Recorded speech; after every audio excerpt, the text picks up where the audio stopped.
Hi, welcome to the Biz ESOP program. I just wanted to take a little bit of time just to walk you through the program from my point of view.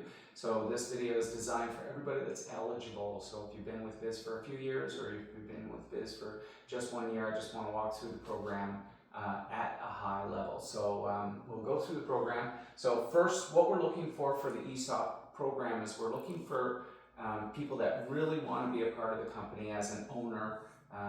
People that are interested in the long-term success of the company, that believe in the company, that want to contribute to the company, and people that are in it for the long run. So if you're looking to just make a quick buck over a year or two, not the program. This is definitely an investment that'll probably be 2 or 3 years before it starts to see any real gains and opportunities. So we want to make sure that we're on the same page with that program.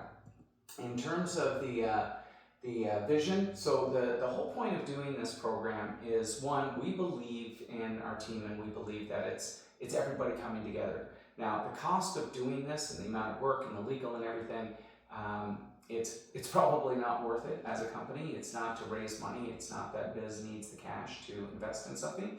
The only reason, or the big reason we're doing this, is so that we can give an opportunity to our team to actually have ownership shares and really capitalize on the value that the company is going to bring over the next few years. So there's a couple of things that are important. So one, the ESOP program is to help align interests, right? If we've got a big team of owners, it helps align interests. Two, shared commitment, right? Because owners, that they think differently. When you're bought into a company, it changes the thinking, it changes everything about it. And then three, a proven track record. Historically, employee ownership always outperforms, or most of the time outperforms, companies that don't have employee ownership programs in them.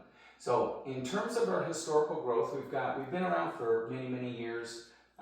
It's almost coming up to 19 years now, but it's always been steady growth. We've always had year-over-year growth. We've never had a year where we actually went less in sales, so it's always been an upside for the company, and we think it'll continue to grow. There's some strong metrics with the company. When we're looking at investors, the things they're after are net revenue retention. So that's how many customers each year, after the customers that leave us leave, how much revenue do we make from the existing customers? And you can see it's 107%.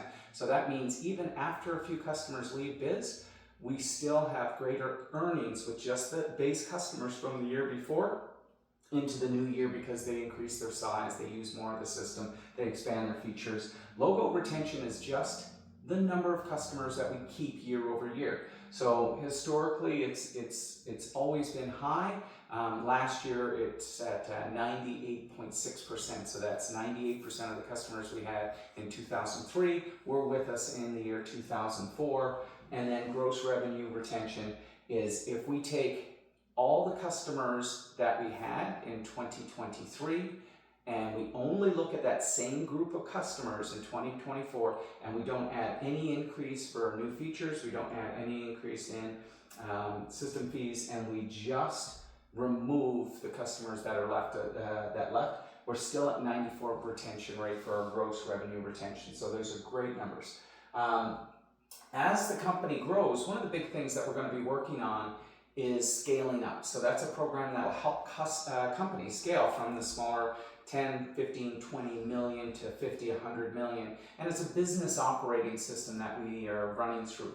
So there's 4 things that we came up with that are key priorities, as we call them in scaling up, key thrusts. One is we need to build an executive team. So one of the things we're going to be focused on over the next 2-3 years is filling in those key roles for senior talent, executive talent, to bring some experience to the team and help us take the company to the next level. Number 2 is an effective marketing engine, which I'll talk about a little bit more, but we want to build and invest in marketing, because we see a lot of customers come to us, but it's usually through word of mouth. A customer tells another customer how great we are. We don't really, in the past, have a big advertising program or budget, but the next year or two, we're going to invest heavily in that area. And then a high performance culture. We've been asked by the team a lot the last few years to say, hey, I'd like some numbers to see how am I doing? What's the performance? What are you guys looking at? So we're building out KPIs, performance metrics, and we'll work with every team member across the company to develop those so there's a little more transparency and clarity on performance. And then automated processes. So there's a lot of things that we do, like the accounting month end, that we can automate with different systems, like a payroll or a new accounting system. So we're going to look at new systems to put in place. Now, in terms of the company valuation, last year we finished with, and this is a fiscal year, so it just ended just a couple of months ago at the end of March, we finished with just about $21 million in sales. Based on an external party evaluation, that puts the company valuation at $45.9 million. And then the share prices to buy in, you have to buy them in pairs. There's lots of detail that will be included in the email, but basically you'll get one, which is a preferred share, which stays the same in value. So you get the $4.08 share, and then there's a common value, and you get one for one. You got to buy them and sell them one for one. So the common voting share is where all the growth goes. So if we grow and double over the next 2 years or 3 years, then the value of this will go up dramatically.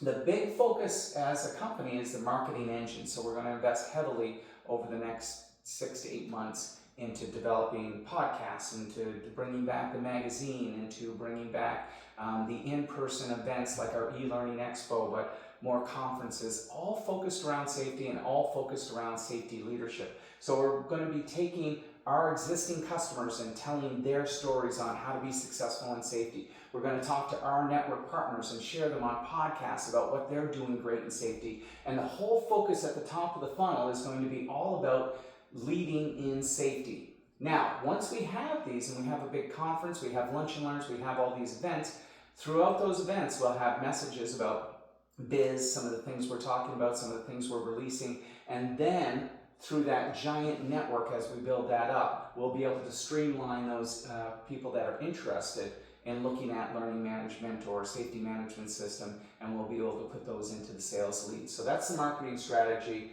The next one is just the budgeted sales. So as the company grows, we want to be very realistic. We did about 21 million last year. We'll probably do over 23 next year, this year that we're in, and it'll be made up of about 12 million in system fees, because that's growing quite a bit more. Our online course sales, they're relatively flat. Last year I think we did about 1% of growth in course sales, just because a lot of people are moving more to the Netflix type model, or moving more to the Spotify model, which will transfer from somebody buying a $50 wellness course to a $3 per month safety essentials package. So we're seeing that migration a little bit here. And then this is all other sales. This is our features that we develop for customers. This is our onboarding fees, and this is our course development fees. So our stretch goal is about 25.